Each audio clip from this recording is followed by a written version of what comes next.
So, in a shock to absolutely everybody, Breanna Stewart has in fact signed with Fenerbahce. Yeah, she is now playing for Fener, which is not an ideal thing. Which is not ideal at all, for being real. She has signed for Fener, and I think in general, like, that is not something that anyone expected.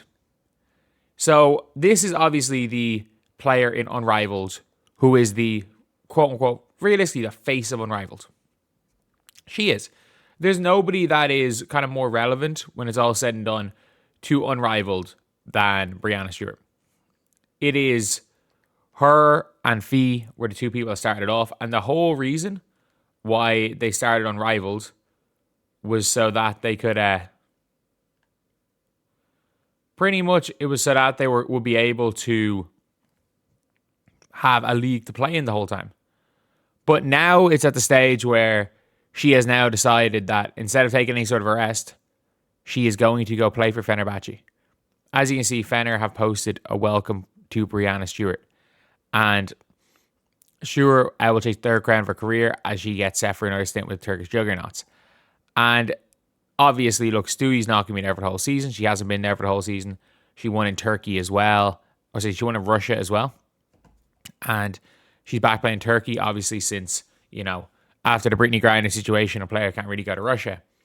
And this is a kind of crazy one. First of all, Fenerbahce have a starting lineup that would compete at the WNBA level. Not even compete, sorry. That would be competitive, as in for a title. Like, their starting lineup is going to be probably Julie Alamon at the 1. Stewie's there at the 4. Ileana Rupert at the 5. Gabby Williams at the 3. And Kayla McBride at the 2. Like, you have basically 3 all-stars, one of the best young bigs in the league who shoots the 3 ball. And I'm missing somebody else, I think. I think I'm missing somebody else for Fenerbahce. But this is a real good team. Like, this would be, like, again, borderline all-star in the WNBA team. Like, I think there are not that many. I'm trying to get WNBA teams I would take over Fener. And off the top of my head, Indiana maybe. Like, I take them over last season's Mercury. Sorry, I didn't even mention Emma Messiman. So maybe Stewie plays the 3, Emma plays the 4. No, I would say maybe Rupert comes off the bench then. Emma plays the 4, Messiman plays the 5. But still, you've got Ileana Rupert off the bench. She's one of the best young bigs in the WNBA. People don't realize how good she was last year for the Vox. Like, she came in and was one of the best players immediately for a really good Valkyries team. That, again, a lot of people have slept on because, they kind of came a little bit, like, they started playing a little bit worse coming towards the playoffs. But, like, the Valks were a revelation. They were a revelation. Like, what they did last year, like, is realistically one of the craziest stories in the WNBA. Like, an expansion team that is not meant to be good. Like, expansion teams are not meant to be good in year 1. Whatever about an expansion team years down the line. In year 1, they are not supposed to be good.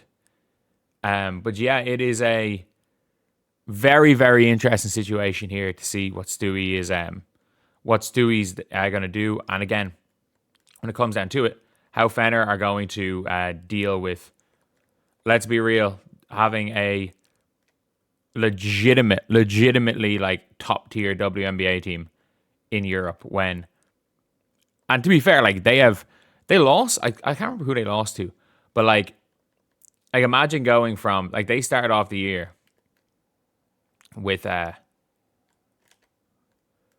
what you call it? I think they started off the year with Meg Gustafson.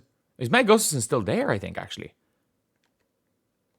I think she might be still there. But they started off the year, with what's her name? Monique Billings out there.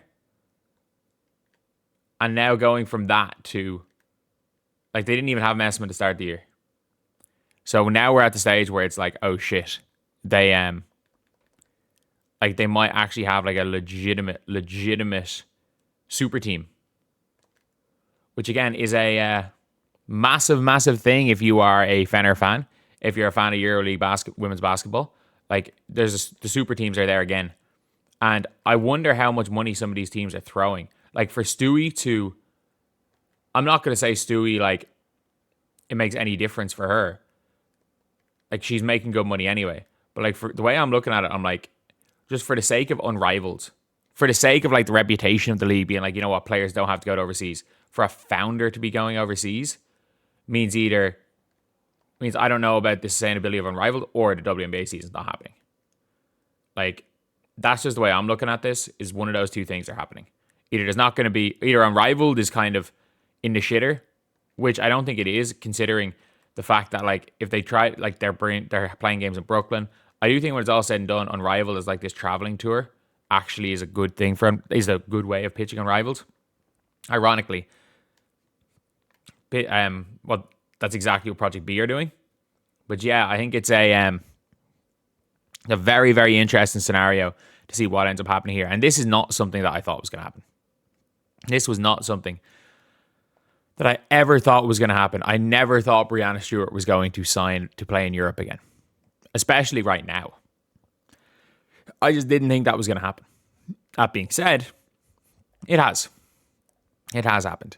Like, Stewie is literally out here playing in she's literally out here playing in a league competing with the WNBA.